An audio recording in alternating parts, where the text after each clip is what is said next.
Peace and love, Dr. L, Dr. Prince L. Yeah, I want to share something that grinds my gears, that really chaps my you-know-what, alright? Now, as I already indicated in the heading of this IG Live, right? Before you get a surgery, before you get a biopsy, it would probably be a good idea to get a second, third, even fourth and fifth opinion, alright?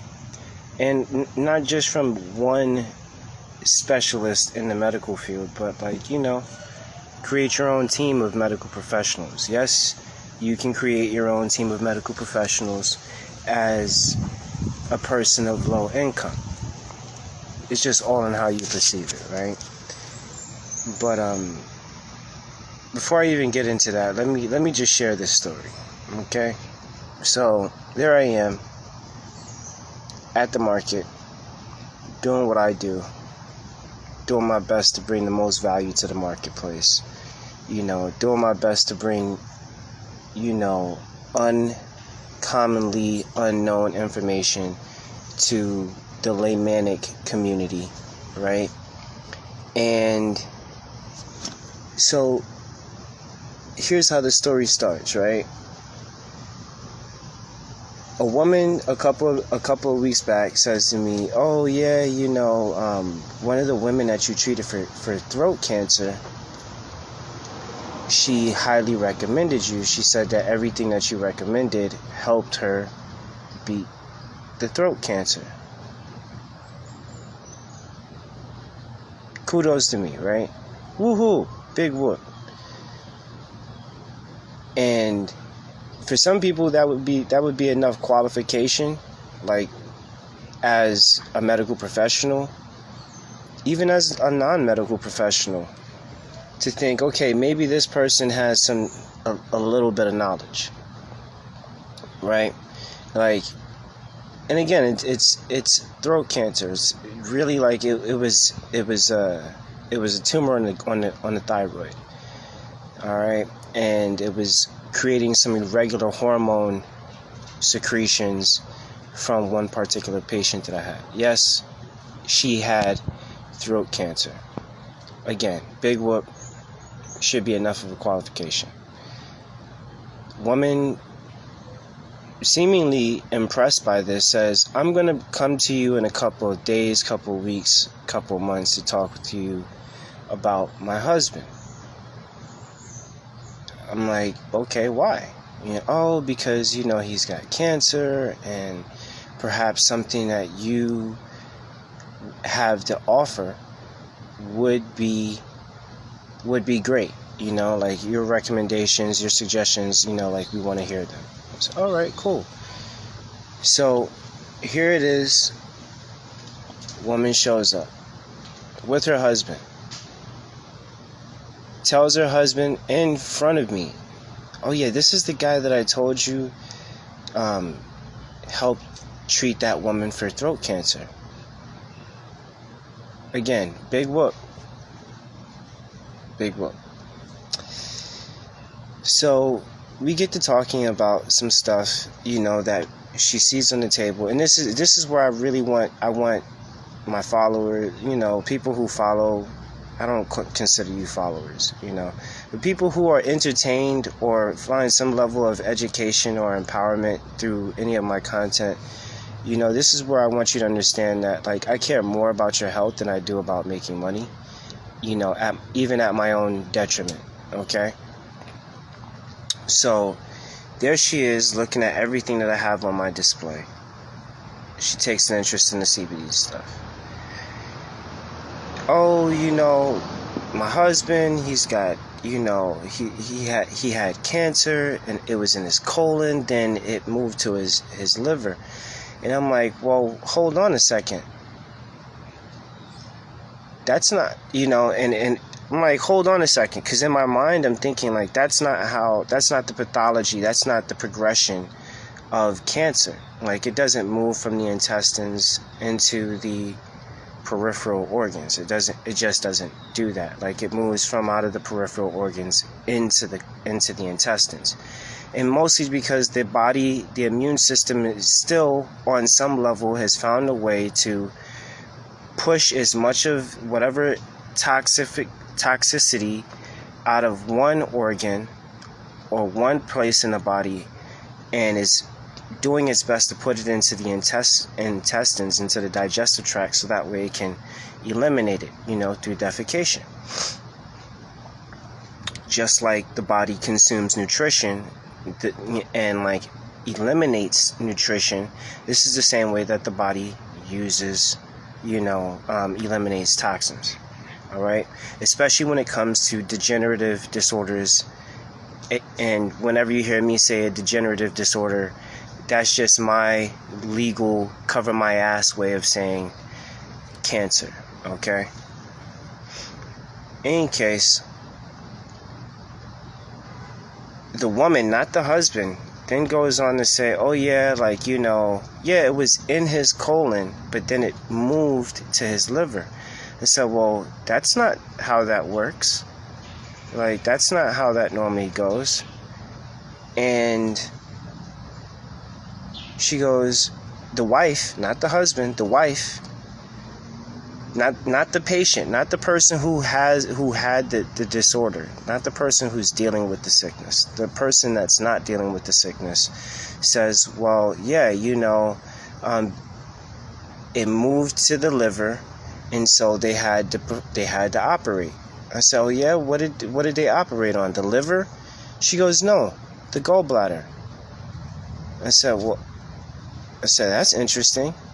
She goes, well, like the gallbladder, it's not a necessary organ. Like, it's like one of those things you could live without.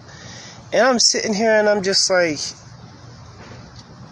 oh my God, like, I'm going to tell you something. The only people that feel that peripheral organs are organs that you could live without are surgeons. People who stand to profit off of you having something removed out. Now, I'm not anti-surgery. Let me just clarify that. Like, if it is life-threatening, if it is your gallbladder getting ready to rupture and release all the toxins that the gallbladder stores in the form of bile, that the gallbladder is detoxifying from out of the liver. And this is the reason why I was just like, not a necessary organ. Like, hold on. Like, clearly you don't know much about the peripheral organs to say such a thing. So she goes on and she's like, it doesn't matter. Like, the gallbladder is gone. And I'm just like, yeah, but like, tell me why they removed the gallbladder, because like, like, if it was in the intestines, then there's no reason for them to have removed the gallbladder unless something else was going on with the liver and the gallbladder. Again, she goes, but you're not listening to me. It's not one of those necessary organs. And I'm sitting here and I'm thinking to myself, again, only surgeons, people who have something to profit off of, think about the removal of, accessory organs. Like, oh yeah, like, you could live without it, like, you just got to make modifications. No, see, understand what an accessory or peripheral organ, such as the gallbladder, such as the spleen, such as the appendix, such as the tonsils, are telling you. They're bacteria. They're bacterial storage places in the body. All right, they work closely with the lymphatic system. All right, and what's going on with you, fam?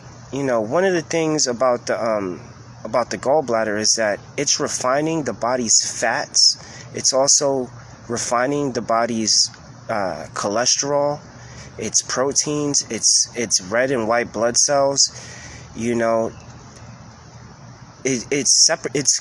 There's a separation function that the gallbladder performs, and namely, one of the most important jobs that the gallbladder does is that when the liver produces bile, and deposits it into the common biliary duct. And okay, I get it. Not everybody is a medical student, you know, but like this is again the reason why like I strongly feel that I don't care about money. I would rather save your life than anything else. So I need somebody to get this.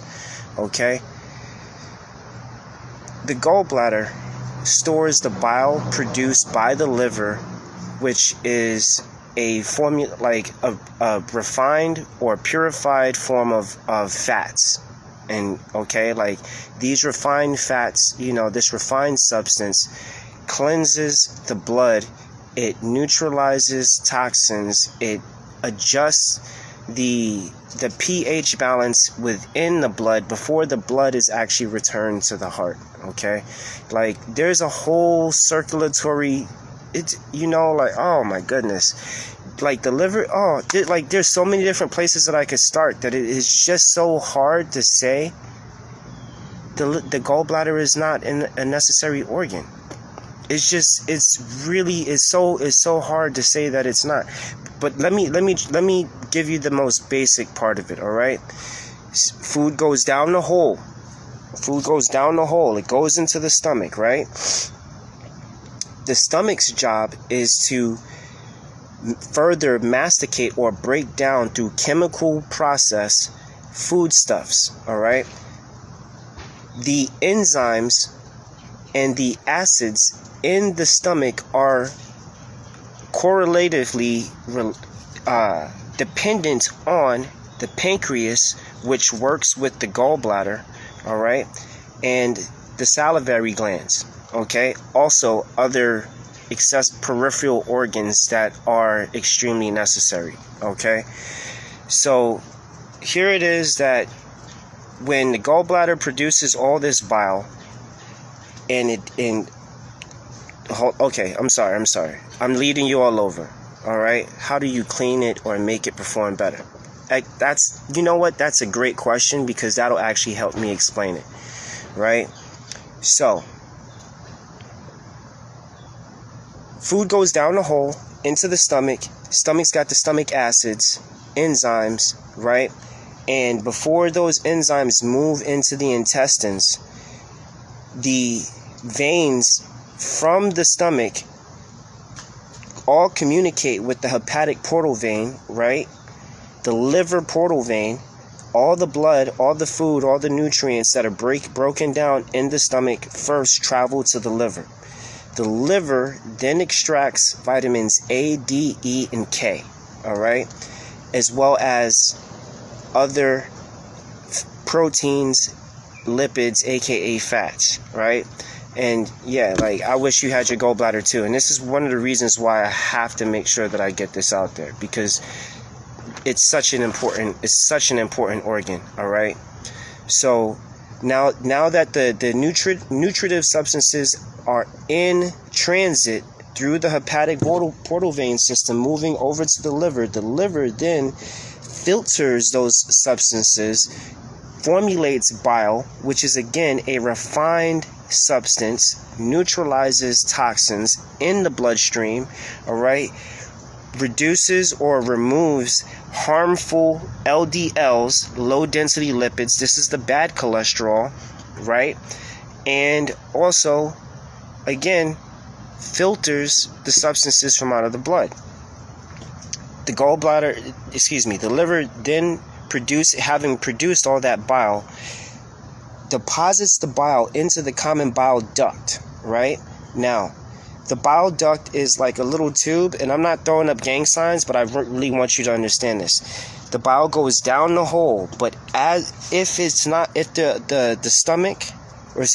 the small intestine is not receiving the bile with the pancreatic juices, basically just consider it like a secret passageway into the small intestines, right? The common bile duct is a secret passageway into the small intestines.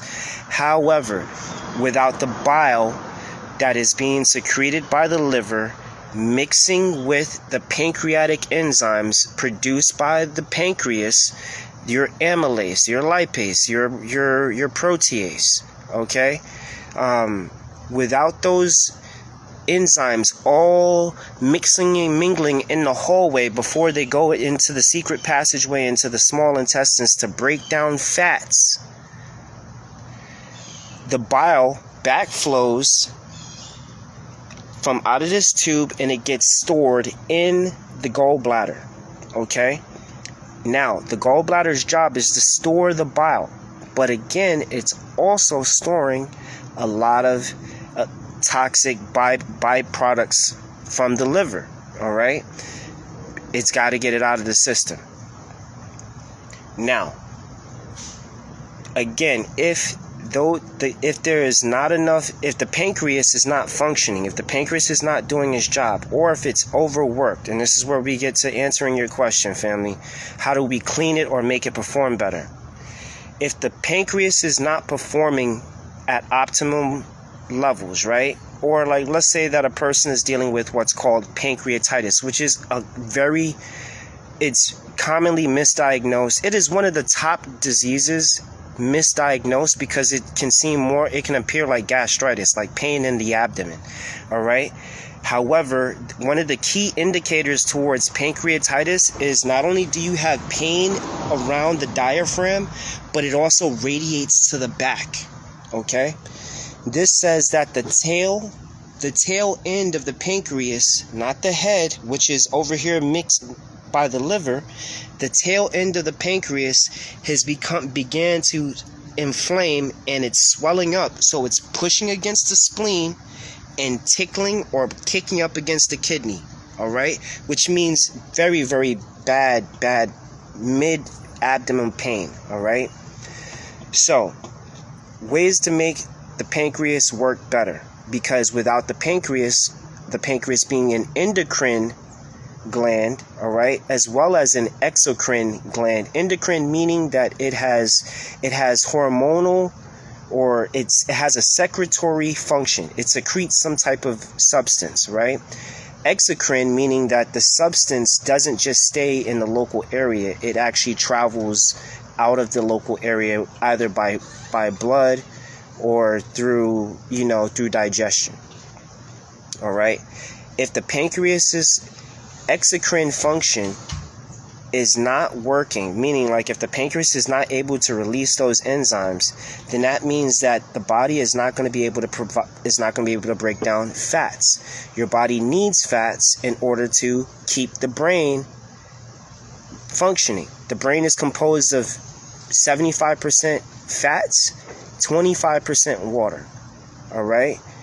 It's more like 75% fats, 20% water, and then 5%, really it's less than 5% of like nervous tissue, but like when you put it all together, it's actually it's miles and miles and miles of nervous tissue. In any case, if the body is not able to break down fats, then that means that the brain is going to suffer. This is going to create a brain fog. This is going to create dissociative disorders, okay? This can also lead to emotional disorders. In traditional Chinese medicine, the liver and the gallbladder process old emotions, all right? And they also, now in Western medicine, it processes fats. If the liver and the gallbladder, along with the pancreas, are not able to break down fats in the body, a person would feel nauseated when they consume fatty foods, fried foods, all right? And yes, absolutely right, madam. Depression is something that can also come along with that.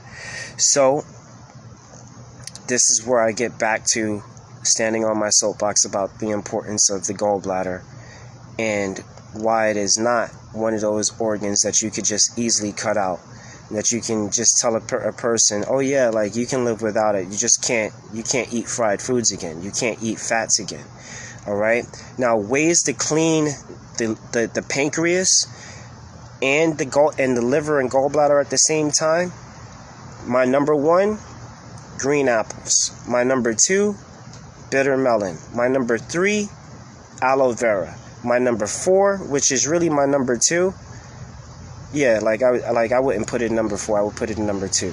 I would say dandelion. So green apple. Let me give you a better. Let me rephrase this list. All right. obviously you could tell this means a lot to me, all right? This means a whole hell of a lot to me, okay? Bitter melon is number one for cleaning out the pancreas. Number one, all right? It is like okra. It is extremely bitter. The only way to detoxify and clean out the pancreas is to use bitters. You can't, because it's like the majority of its enzymatic function is to break down sugars. Okay, so if you don't have a properly functioning pancreas, your body's not going to be able to process sugars. Hello, insulin resistance is not solely based or dependent on the liver. It's actually regulated by the pancreas, which secretes the insulin, which converts those glycogens into glucagon. And I mean, there's so many different, we're talking type 2 diabetes, but I'm also aware that I'm speaking to a non-educated, and I mean this in no offense. I state it plainly, not to insult or to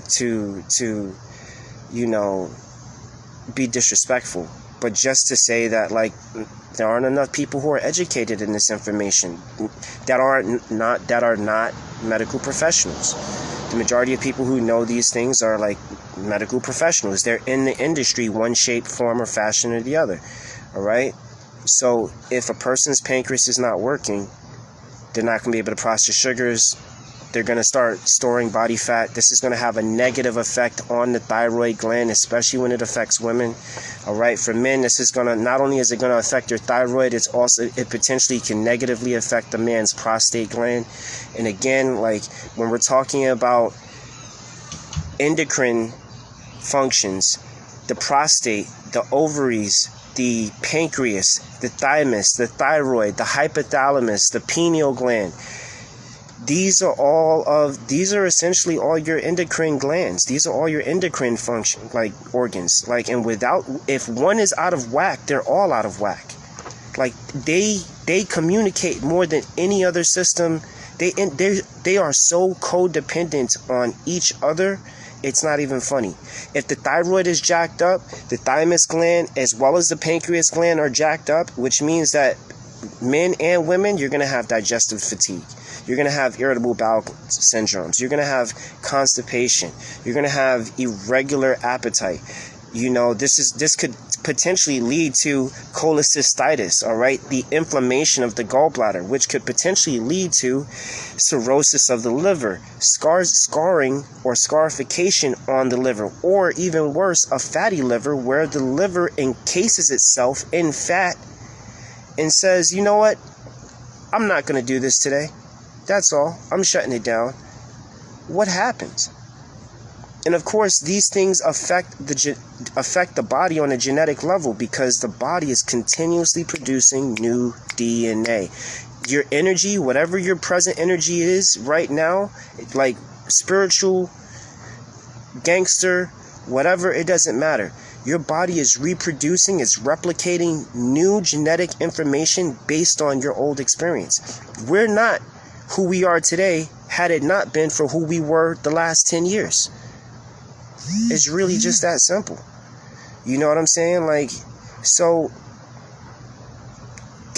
going back to my soapbox, why the gallbladder is such an important organ.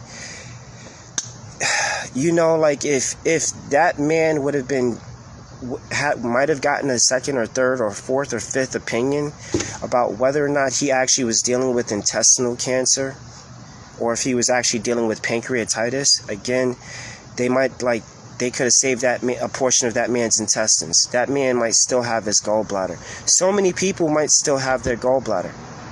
All right? So many people might still have their uterus. So many men might still have their prostate.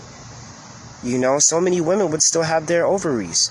But because, some of us think, oh yeah, the gallbladder, oh yeah, the spleen, oh yeah, an ovary, a testicle, the prostate. Oh yeah, you can live without those things. I mean, hold on a second.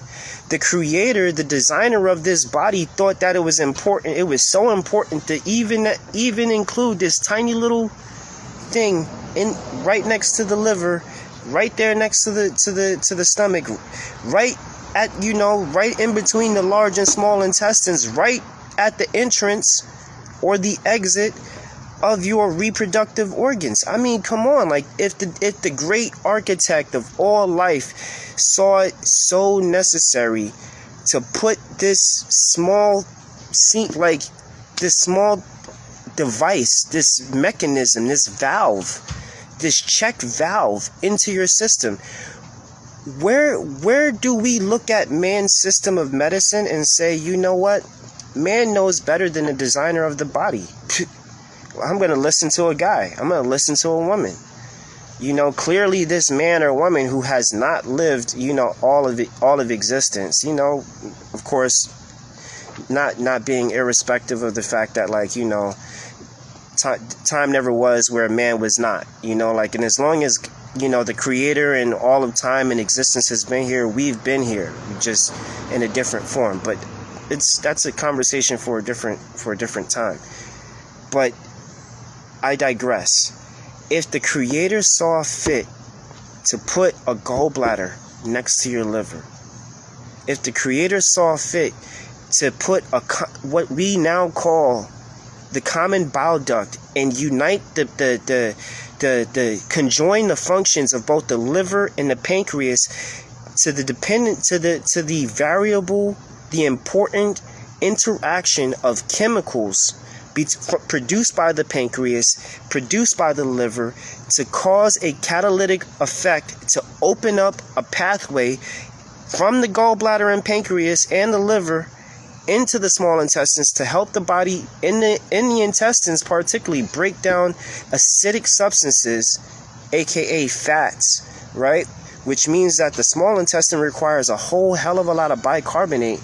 I mean, like, we're talking biological chemistry. This is biochem. And, like, not a lot of people have an interest in their biology classes when they're young to actually pay enough attention to, like, oh, you know what? This is at the very basic juvenile kindergarten level. This is how my body functions. And, like, that's also part of what those capsules do. They help clean out the pancreas. The reishi mushroom, other ways to help improve the function of the liver and the gallbladder. Let me get back to my checklist, right? Because I didn't even get to my checklist. I know. I heard somebody say it. Prince, you stopped at bitter melon. Bitter melon, number 1 for cleaning out the pancreas, right?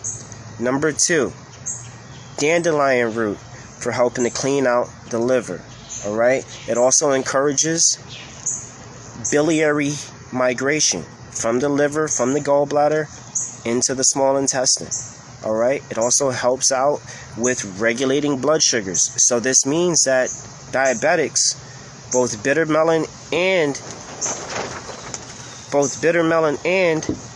dandelion, that's right, I pause for effect. I'm just making sure you're paying attention, right?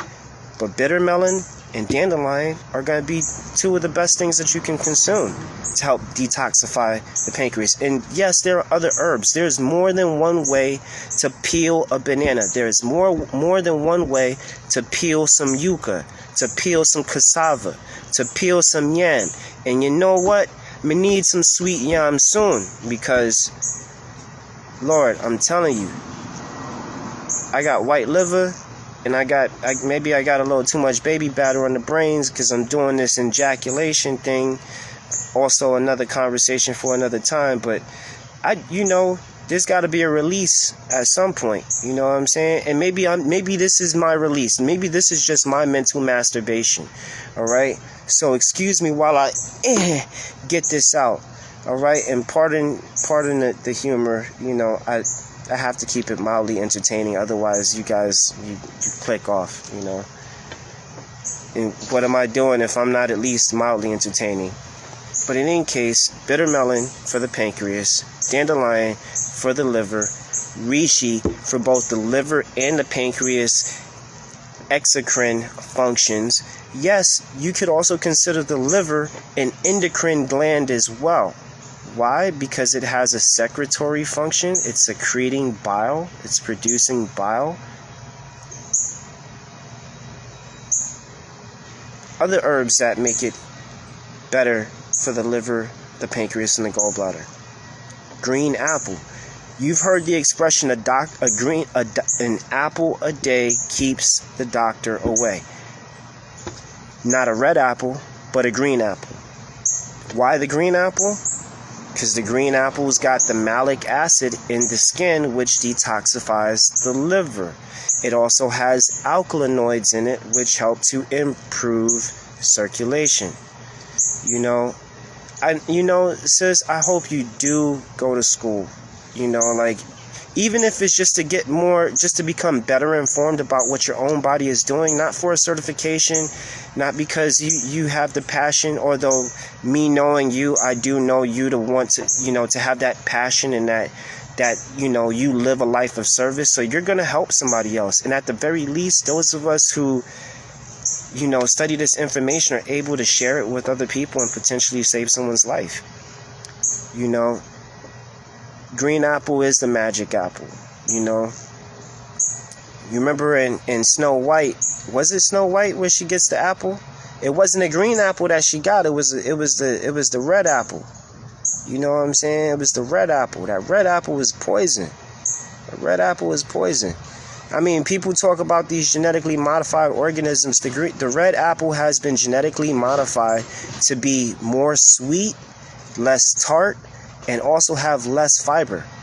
Why would you want to consume something with so much sugar and so little fiber?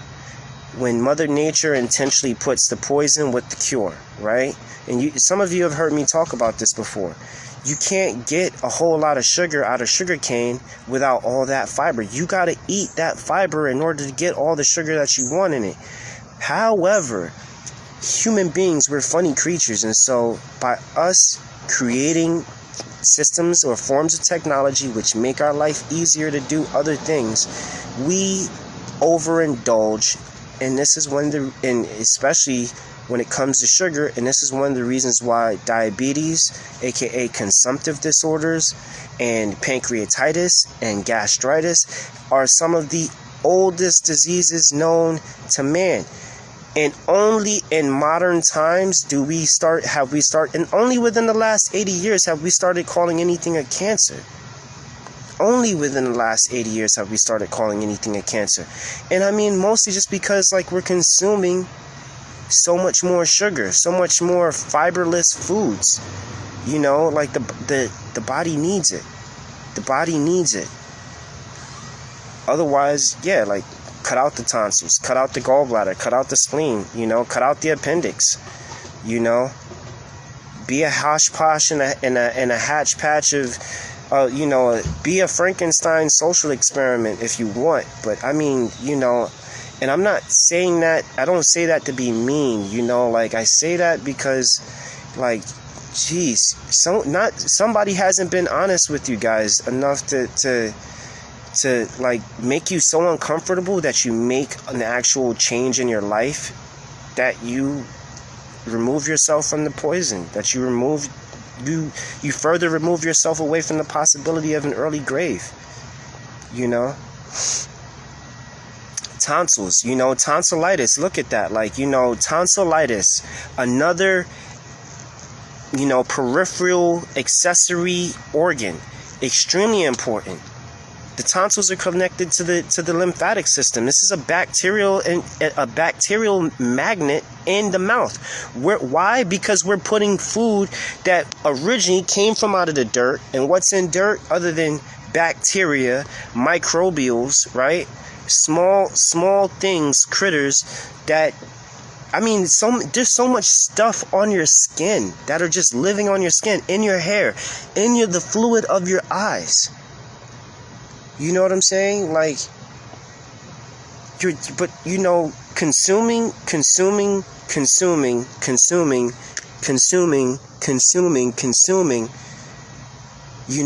The tonsils are one of the first places that you're going to attract the bacteria from out of the air. Attract the bacteria that might be in the water. Attract the bacteria that might be in the food. And if the if the tonsils inflame, it's to say that there's an allergen, that there's a foreign pathogenic factor that is trying to infect and invade the body so that it becomes weaker and susceptible to an opportunistic infection, right?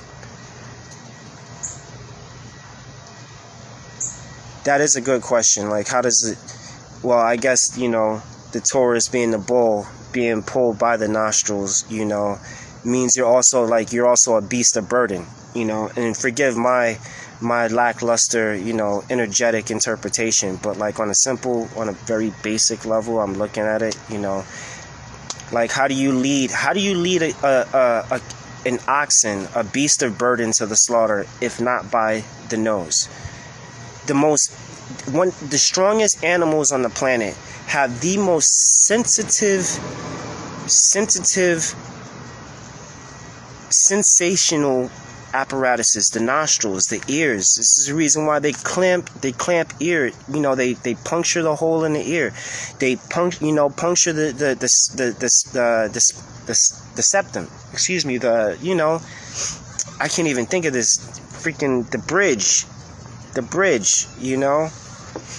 But it's easier to lead an animal by these parts of the body instead of having to you can't think about when you chain a man up, right? Imagine if you gave a man a nose ring and a little string attached to that nose ring, and you put him on a line with other men who also had little strings connected to septum rings. Is this right? Septum?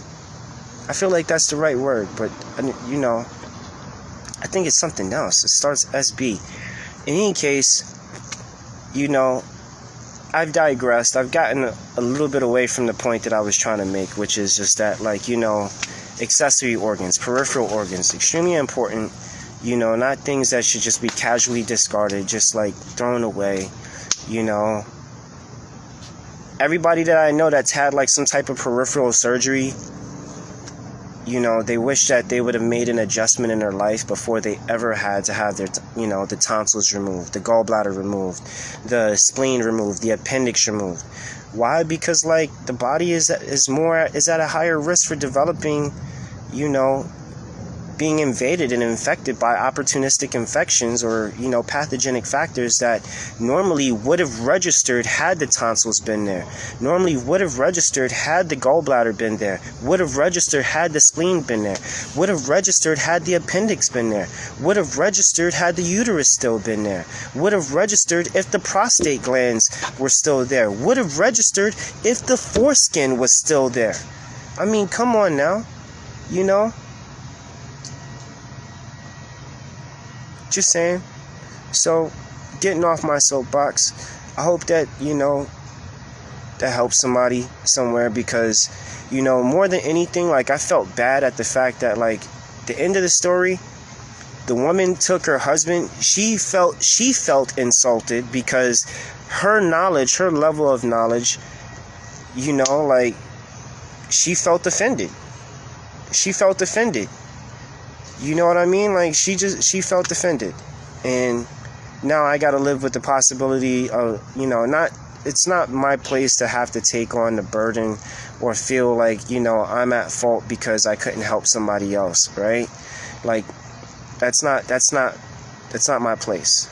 My place was to be present for that man so that way he could have heard something. And hopefully he did hear something.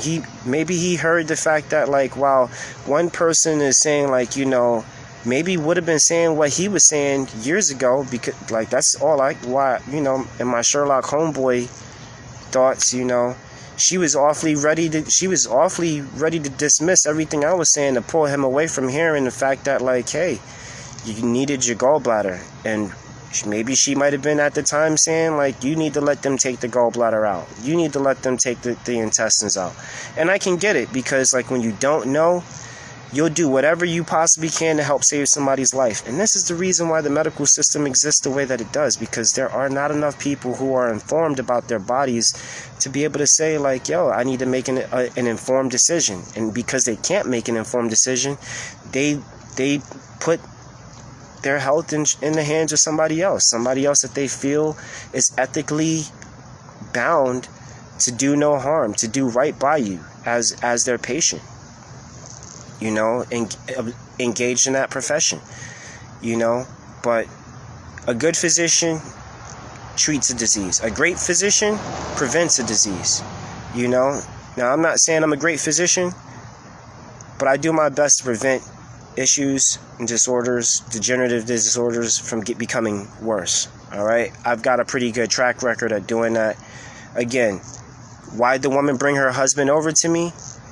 Simple, because she already got the qualification, and I helped treat a woman who had throat cancer. That was all the qualification that she needed to have in order for her to feel comfortable to have brought her husband to me, right? But she should have been a little bit more comfortable or prepared to at least have, you know, felt offended as someone who's not a physician to say, like, okay, like, I didn't know that, you know, like, I know a little bit, but I don't know everything. I know a little bit, but I don't know everything. There are moments I'm sitting here trying to figure out what the hell this little bridge between the nostrils is called. I'm just saying, you know what I'm saying? Like, sometimes the most minute details, they escape me. You know what I'm saying? Like, but I got at least 70% of the information in, and hey, you know, 70% is better than 30%. I'll tell you that much. You know, in baseball, they say if you got a 30% hitting range, you know, a ratio, they'll pay you $4 million to play in Major League Baseball, you know. But in medicine, this means that if you have a 30% success rate, that means that 70% of the time you're failing. And I'd rather have a 70% success rate than a 30% success rate with a 70% failing rate. So my success rate is pretty high, you know. If anything, that woman helped to keep my success rate high by not bringing me a patient who potentially I would have conflicts with the family in order to provide the patient with the best form of treatment.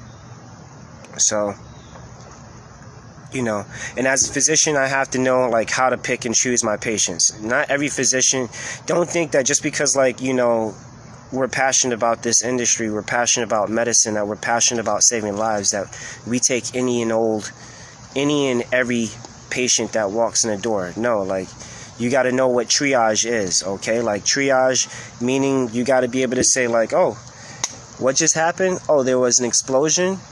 Oh, okay. Well, let's go ahead and start treating casualties. Oh, this one, that one's not an emergency, but we could treat that one. That one is an emergency. We might lose that one. That one we're not going to be able to save that one at all. You know, and I've lost my fair share of patients, you know, but again, I got a higher success rate than I do of failing. And it's actually because I have failed to have saved a life or two that I'm even more impassioned, emboldened, you know, unashamed, unapologetic about, like, just being straight up with some people and just saying, like, you know, like, just being that Gregory House character. Just being like, listen, you know, you keep listening to, you know, non-qualified medical professionals. I don't even know why I would even put professional in that, but you keep listening to these non-medical people, you know, people without a degree, you know, and that's right. Keep getting multiple opinions from non-medically trained people. But, you know, like, if you want to do something right for yourself, if you want to do something right for your family members, go get a couple of opinions from people who are credentialed, you know, certified, qualified in the field. All right. Even in alternative medicine, find multiple people. Don't just talk to just one. You know, I got 10 years in the game, but yo, like, my teachers, they were already 20 years in the game when they were teaching me.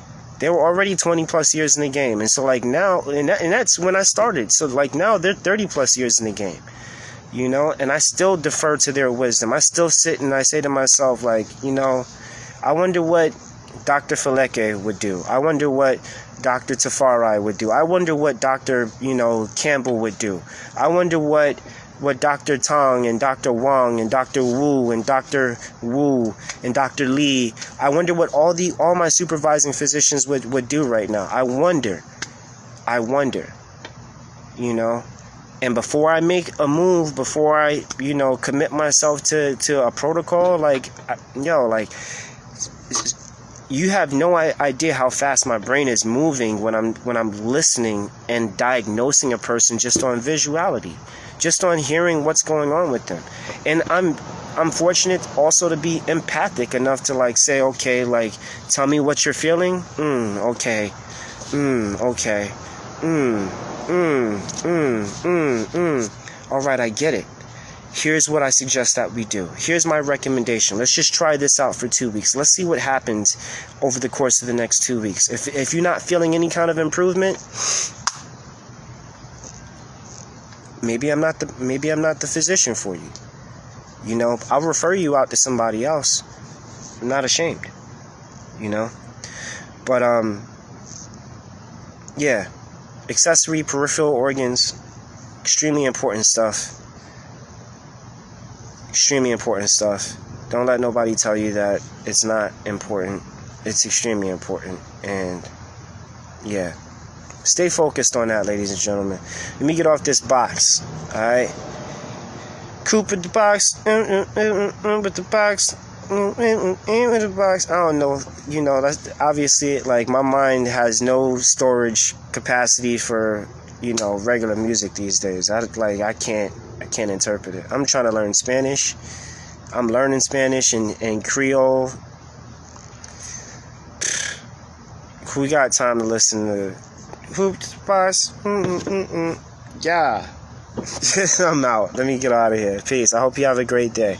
Alright, don't forget, bitter melon, dandelion, green apple, reishi mushroom, ways to help clean out the accessory and peripheral organs known as the pancreas, known as the liver, known as the gallbladder.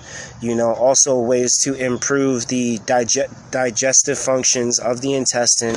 A great book that everybody should read, an actual great book for everybody to read, not just based on sensationalism, is Arnold Ehret's Mucusless Diet System. And in reading that book, there's also a section or a chapter in that book, which is Professor Arnold Ehret's dissertation on constipation, where he shows the correlations between constipation and cancers that begin in the reproductive organs and then move all the way up. All right. Also, reasons why to read that book is because, I'm not so much concerned with the book Eat to Live, like, peace be upon the prophet, or, the messenger. I would say, I wouldn't call him the prophet, but peace be upon the messenger, for his literary book. But I think that it's of greater importance that people don't read that book, but read Arnold Ehret's The Mucusless Diet. All right, rational fasting. The forefather of what is now the gluten-free, casein-free, raw, vegan diet lifestyle. All right, before there was ever a Dr. Sebi.